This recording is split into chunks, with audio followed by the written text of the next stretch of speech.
Hello everyone, bringing you the Mannequin of the Month for October 2022 today. As is usual, the topic we're covering today was chosen via a poll over on Patreon, and what topped the poll this month was British soldier serving in Northern Ireland in 1969.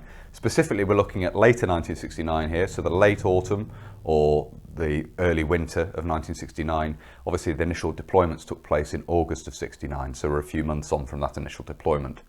The kit and equipment, by and large, is what you'd expect to see of a British soldier of the 1960s. There are obviously specific elements which have been added to this for service in Northern Ireland, and the way the kit is worn is quite specific to that in some aspects, and we're going to talk about that as we look at this in more detail. However, the British soldier, of course, the look of the British soldier in Northern Ireland would change quite considerably in short order with the introduction of new anti-riot gear, anti-riot kit, and also with the introduction of new combat uniform, the new DPM combat uniform, which would occur over the next couple of years. So this is the British soldier. The kit we have on the mannequin here is pretty typical of British soldiers of the 1960s, and that would change fairly rapidly. So the first 2 years of the British deployment in Operation Banner in Northern Ireland is quite a distinctive look compared to what would come later on. So, talking about the kit we have on the mannequin here in more detail, we have here in terms of headgear the standard Mark IV steel helmet. This is finished in a glossy green paint, essentially vehicle paint. It was standard at the time. In the field, these will be covered in hessian and nets and scrimmed up. And it's actually not uncommon to see those as well. Helmets prepared for use in the field with hessian and a helmet net over the top. They do turn up in photographs of troops in Northern Ireland during 1969 as well, but they equally turn up in photographs of bare, and that's what we have here. A little bit of a ding to the paint at the front there, which is not atypical.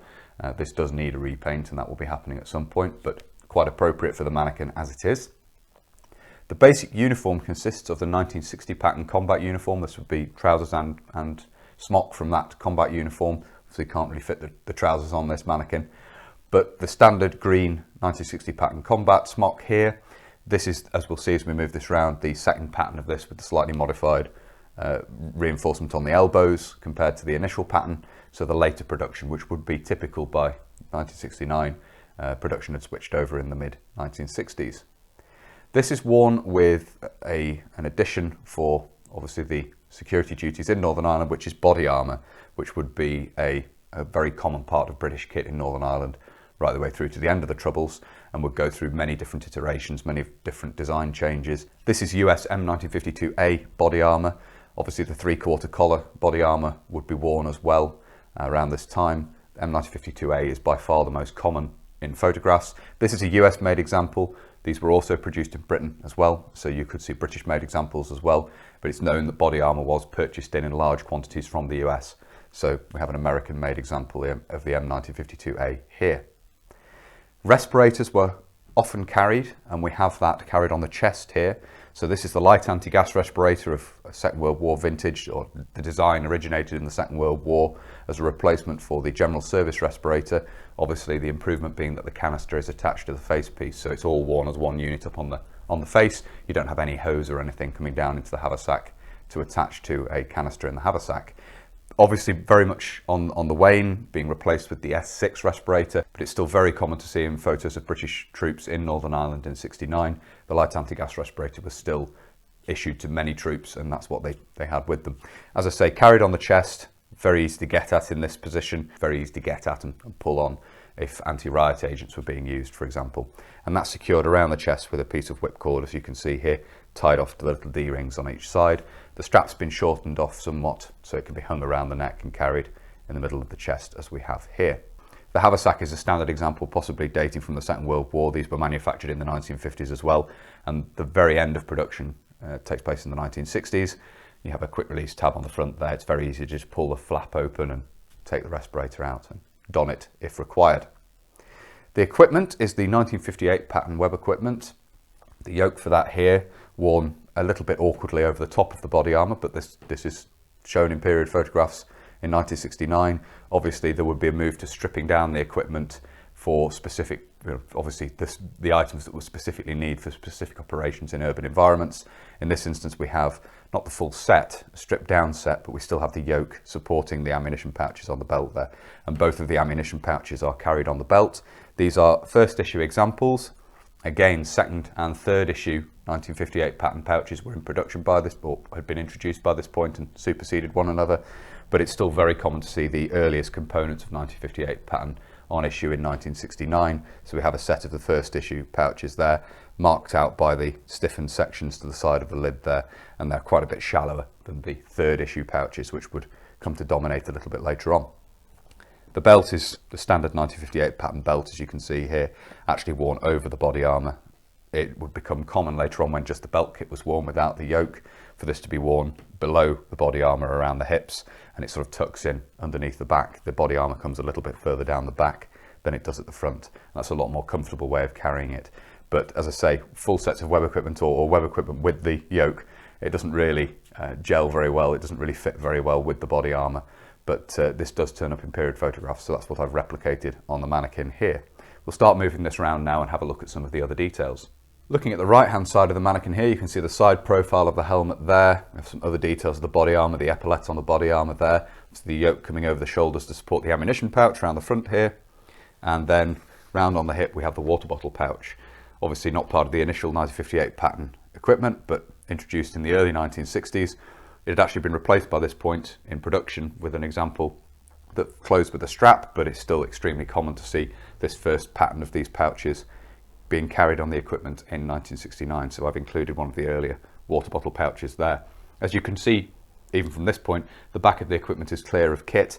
The rear pouches have been removed along with the cape carrier. So this is carried very much as a stripped down set of equipment, as you can see there.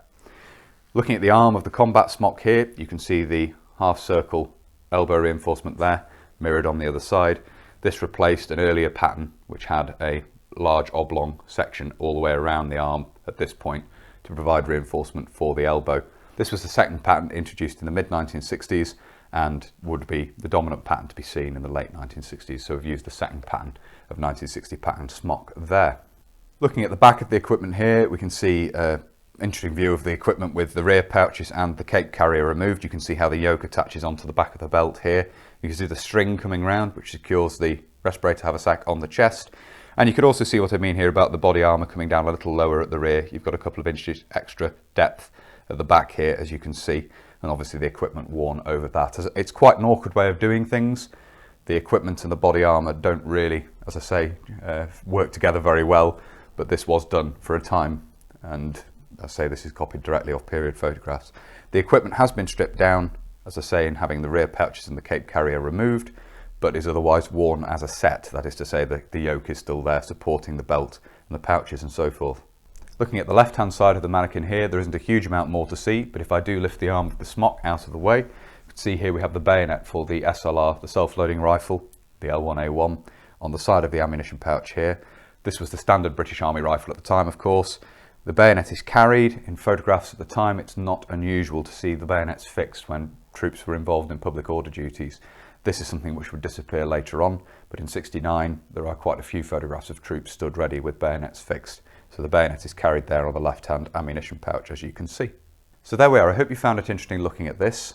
I certainly find the early days of Operation Banner absolutely fascinating, not least because of the kit that was used and the improvisation which went on to equip British soldiers for the security duties that they were undertaking. Obviously the beginning of a very long operation in Northern Ireland. Looking at people's recollections in documentaries and books and so forth, it's quite clear that at the time no one really understood just how long this British Army operation would carry on for in Northern Ireland. So the beginning of a very long, well, the Long War, as it's sometimes been described. I certainly find it very, very interesting, and certainly the early phases in particular, very interesting indeed. So I do hope you found it interesting looking at this as well. If you have and you'd like to see more from the channel, please do consider subscribing if you haven't already. And whether you're newly subscribing or you've previously subscribed, please do make sure you hit the little bell, the notification button down below. That will of course alert you when I upload future videos. If you really like my uploads and would like to support the channel and perhaps vote on this, the topic that's going to be covered each month, Patreon and PayPal are linked down below, and it's the corporal tier over on Patreon that gives the option to vote on what's going to be covered each month. I say I do hope you found it interesting looking at this, and if you'd like to influence the choice made in the future, that's the place to do it over on Patreon. This will also be posted up in photographs on social media, Facebook, Instagram and Twitter. They're all linked down below. There'll be photographs of this posted up over there. And if you'd like to get in touch with me but you don't really use social media, there is of course an email address down below in the description as well. That's everything for this video. So until next time, bye for now.